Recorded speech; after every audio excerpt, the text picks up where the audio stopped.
Bienvenue sur le podcast Le Refuge des parents. Je suis Lamia Scali et mère de 2 enfants.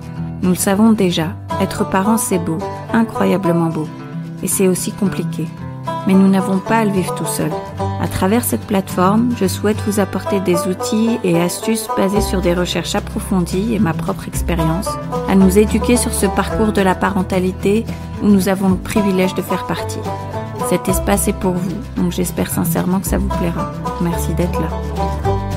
Bonjour à tous. Aujourd'hui, on va parler d'un sujet qui me tient vraiment à cœur, et c'est au sujet de la parentalité respectueuse. Vous m'entendez depuis le début de ce podcast parler de cette philosophie qui s'appelle RIE. En anglais, ça signifie Resources for Infant Educators. Et en fait, c'est assez difficile à traduire parce que le mot educator est inventé. Mais donc, si on essaie de traduire ça, c'est ressources pour les éducateurs des nourrissons ou bébés. Et par éducateur, on pense aussi aux parents. En gros, toutes les personnes qui prennent soin des bébés. J'imagine que certains d'entre vous se demandent de quoi elle parle, et puis d'autres qui se disent finalement, cet épisode va être vraiment une introduction à cette méthode, d'où ça vient, et apprendre les principes fondamentaux de cette méthode. Parce que je n'exagère pas en disant que ça a complètement changé la manière dont je parente mes enfants, que je me sens plus confiante dans mes interactions avec mes enfants, et que je fais de mon mieux pour construire des relations basées sur un respect mutuel. Il y a certains aspects, bien sûr, de cette méthode que je ne suis pas forcément, donc je vais essayer de mentionner ça aussi, parce qu'il n'y a pas une approche à la parentalité que je suis à 100%. Bon, alors, RIE, ça vient d'où? Cette organisation à but non lucratif a été fondée en 78 par Magda Gerber, une immigrante hongroise et éducatrice de la petite enfance qui vivait aux États-Unis. À l'origine, c'est à travers le travail du docteur Amy Pickler, que Magda avait rencontré avant de partir pour les États-Unis, qu'elle a commencé à étudier le développement physique des enfants et à exercer aussi toutes ces nouvelles idées. J'ai découvert la méthode RIE à travers les podcasts de Janet Lansbury, qui m'ont été recommandés par une amie quand ma fille avait, je pense, un peu moins de 6 mois. Janet Lansbury, c'est une éducatrice américaine qui fait partie de l'organisation RIE et qui avait Magda Gerber comme mentor. Elle est vraiment la porte-parole de cette organisation. Bon, maintenant qu'on explique ce que c'est le RIE, parlons de à quoi ça ressemble au premier stade de la vie du bébé et puis on avancera à partir de là. Magda Gerber reconnaît que le nouveau-né jusqu'à l'âge de 3 mois environ n'est pas encore tout à fait très présent. Le travail d'un parent, c'est d'aider le nouveau-né à faire cette transition vers le monde. Comment est-ce qu'on peut faire ça de manière respectueuse? Il y a plusieurs choses. Les plus importantes sont d'observer votre bébé pour le comprendre, de l'aider de s'attacher en lui parlant et en lui disant ce que vous allez faire, d'être lent et doux avec lui et d'attendre avant d'intervenir. Bon, il y a pas mal de points là, donc je vais analyser tout ça.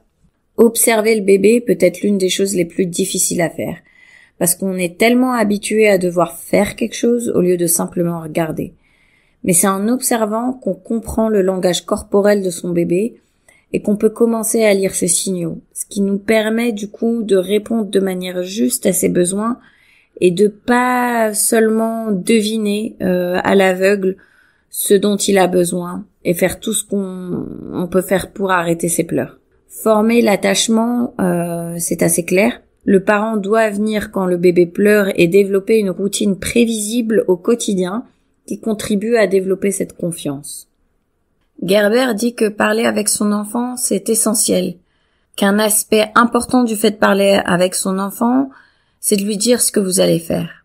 On s'imagine en général qu'un nouveau-né, c'est simplement une petite chose impuissante, mais en réalité, il nous écoute, et il nous regarde, et il peut nous répondre. Comme par exemple, il peut se raidir quand on lui dit qu'on va le porter, si on fait attention à ce type de réponse. Elle dit également qu'on doit réfléchir à ce qu'on dit avec nos mains. C'est vraiment la manière dont nos bébés ressentent nos intentions et notre amour. Si on se précipite pour changer les couches en silence et avec des mains assez brusques, ça transmet un message très différent au bébé que si on participe à ces interactions lentement et doucement. Elle a aussi une position assez intéressante sur les pleurs des bébés. Elle les considère comme un langage qui communique ses besoins à ses parents. Donc plutôt que d'essayer d'empêcher un bébé de pleurer en le distrayant, Gerber dit qu'on doit essayer de comprendre pourquoi il pleure pour pouvoir l'aider. Elle dit que pleurer, c'est le seul moyen pour un enfant d'exprimer ses sentiments ou son inconfort, et que les bébés pleurent aussi pour évacuer leur énergie. Ce n'est donc pas parce qu'un bébé pleure qu'il veut qu'on répare en quelque sorte quelque chose. Bien sûr, faut qu'on s'occupe de tout ce à quoi on peut penser, changer les couches, le nourrir, tout ça. Mais si on a fait tout ça et que le bébé pleure encore, alors on devrait simplement tenir le bébé dans nos bras et lui dire doucement qu'on essaie de comprendre qu'est-ce qu'il veut, pourquoi il pleure, et de pas le bercer, de pas sautiller, qui en fait montre plus à quel point on est nous-mêmes anxieux ou nerveux, et c'est pas en fait ce que veut montrer au bébé, ça ne l'aide pas, au contraire, ça montre juste notre nervosité. Certains bébés sont beaucoup plus disposés que d'autres à passer du temps seuls. D'autres bébés crient dès que le parent les dépose et semblent vouloir être dans les bras tout le temps. Et certains parents ont une plus grande tolérance que d'autres à l'inconfort apparent du bébé. Certains parents peuvent laisser le bébé s'agiter pendant 1 minute ou 2 pour voir s'ils peuvent eux-mêmes résoudre leurs propres problèmes, tandis qu'il y en a d'autres qui ont l'impression qu'ils doivent prendre le bébé immédiatement. Pour trouver une sorte d'équilibre, je vous encourage à observer votre bébé et à apprendre ses différents pleurs. Ça vous permettra de comprendre quel type de cri indique les besoins qui doivent être satisfaits très rapidement, le plus tôt possible, et lesquels pourraient simplement être de la frustration et qui peuvent se débrouiller seuls si vous leur donnez 1 minute. Pour moi, personnellement, j'aime porter mon bébé. Pas forcément parce qu'il en a besoin, mais parce que c'est moi, dans ma période de postpartum, qui ai besoin de sentir mon bébé près de moi autant que possible pour, vous savez, engendrer ces hormones heureuses. Sinon, je souffre un petit peu. Un autre concept est de laisser l'enfant se développer à son propre rythme. Ceux qui pratiquent cette philosophie Rye ne placeront pas un bébé dans une position dans laquelle il ne peut pas se mettre seul.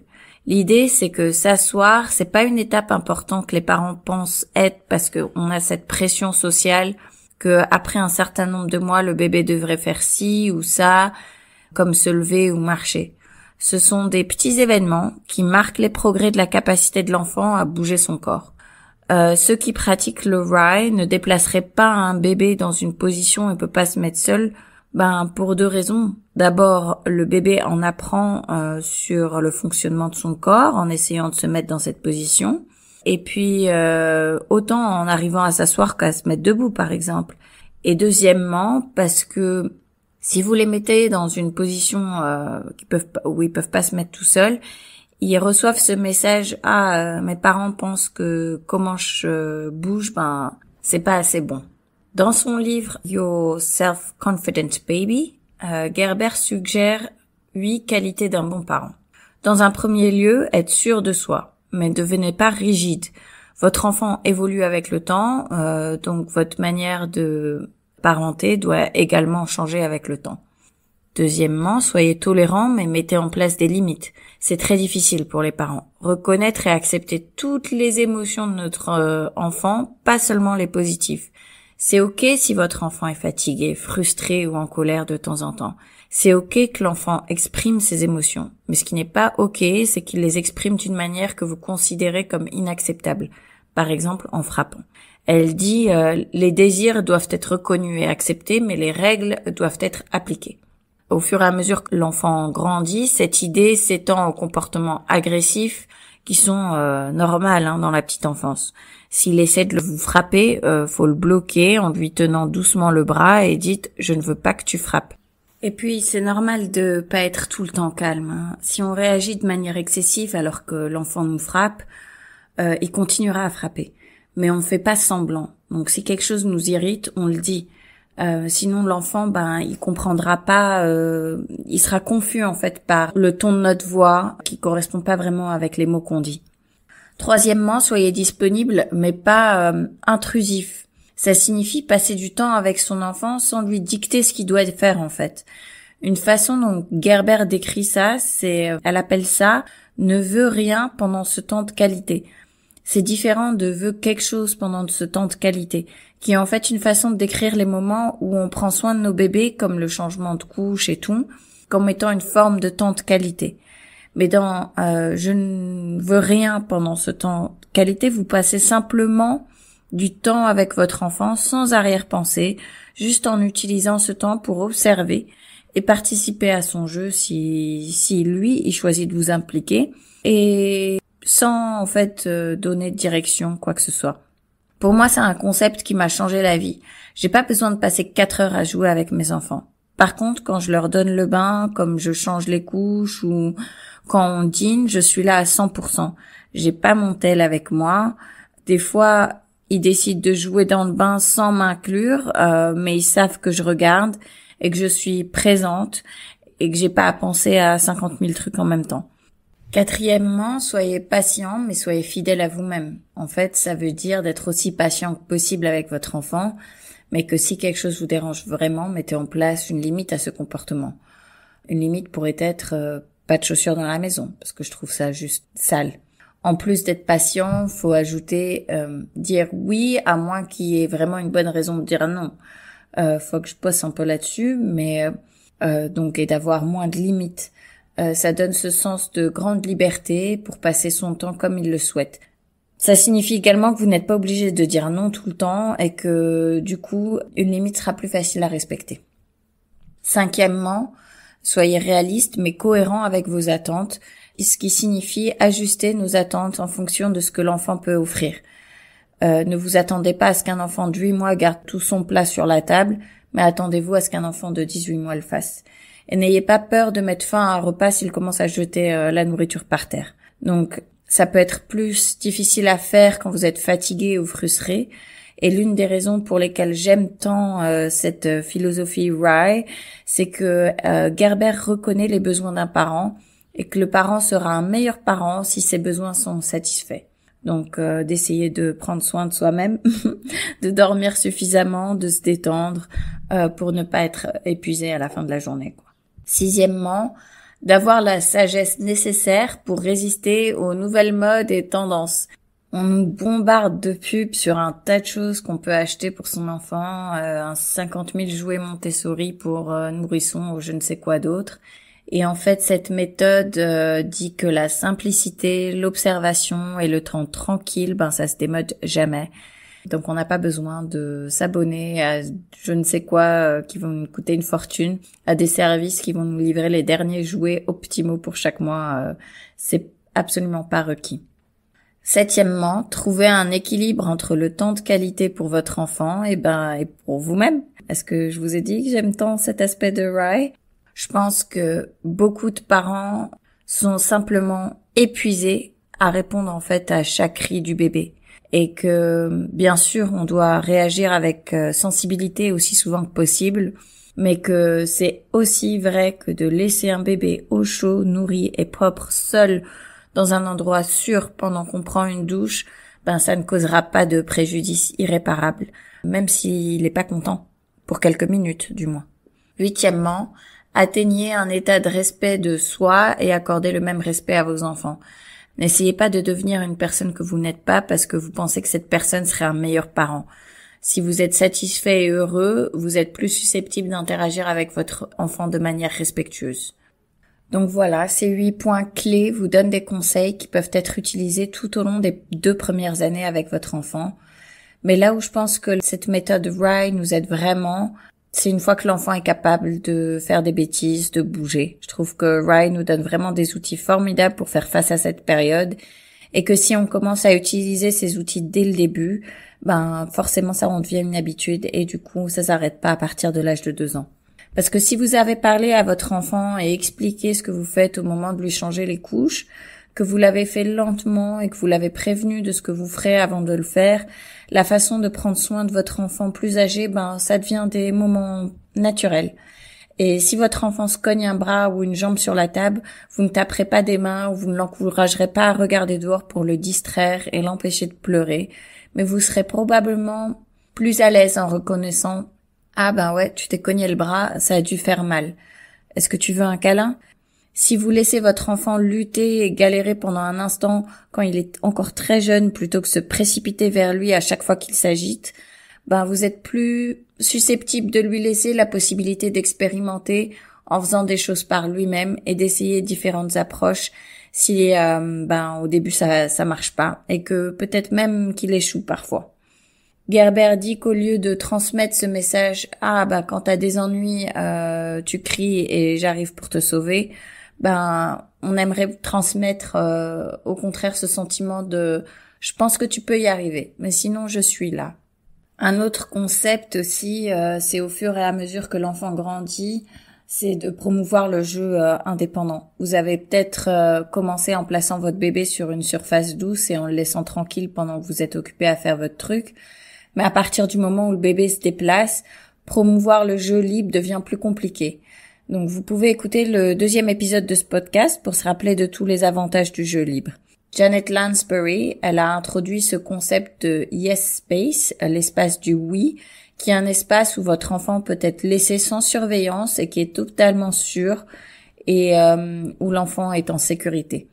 Et puis aussi, je veux rajouter un autre domaine dans lequel on n'a pas suivi les recommandations de Rye. Ça concerne l'introduction des solides parce que on a suivi la diversification alimentaire menée par le bébé, qui consiste à introduire des vrais aliments solides à l'enfant plutôt que de le nourrir à la cuillère avec des purées. Je vais aussi là me référer à notre 8e épisode où j'explique en quoi ça diffère avec la méthode Rye. Mais c'est vraiment sympa de voir comment les goûters, par exemple, sont donnés aux enfants Rye. Je crois qu'il y a quelques vidéos sur YouTube, du moins avec Janet Lansbury. Et en fait, une petite table basse est utilisée et chaque enfant a son tabouret. Et ça aide les parents en fait à comprendre que même si les enfants peuvent faire à peu près tout ce qu'ils veulent, à condition que ce soit en sécurité pendant les heures de jeu, il y a certains moments de la journée, comme pendant les repas, où on attend d'eux qu'ils se comportent d'une certaine manière. Avec la table basse et les tabourets, vous donnez à l'enfant la liberté de décider de la quantité de nourriture qu'il veut manger, mais le parent ou l'éducateur donc maintient la règle selon laquelle une fois que l'enfant se lève, on lui donne plus rien à manger. Et c'est assez surprenant en fait de voir à quel point ces séances sont civilisées. Donc voilà un cours rapide sur la parentalité respectueuse Rye.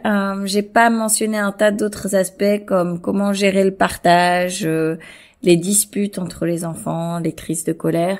Mais je recommande, si vous souhaitez apprendre plus sur cette méthode, de regarder le site de Janet Lansbury et d'écouter son podcast. Bon, c'est en anglais, mais si vous parlez anglais, elle est juste incroyable. Des fois, comme pour moi, c'est un endroit où je peux apprendre sur comment les principes de Rye peuvent être intégrés dans mon approche à la parentalité, sans pour autant devoir suivre cette philosophie à 100%. J'espère que vous avez trouvé cet épisode intéressant. Merci pour votre écoute. Le refuge des parents, c'est un podcast de parents curieux. Vous pouvez l'écouter sur Spotify, Apple Podcasts et toutes les plateformes de podcast. Et si vous avez aimé cet épisode, n'hésitez pas à le partager, à laisser des commentaires, à mettre des étoiles. Vous pouvez aussi me contacter sur info@lerefugedesparents.com. À bientôt pour le prochain épisode.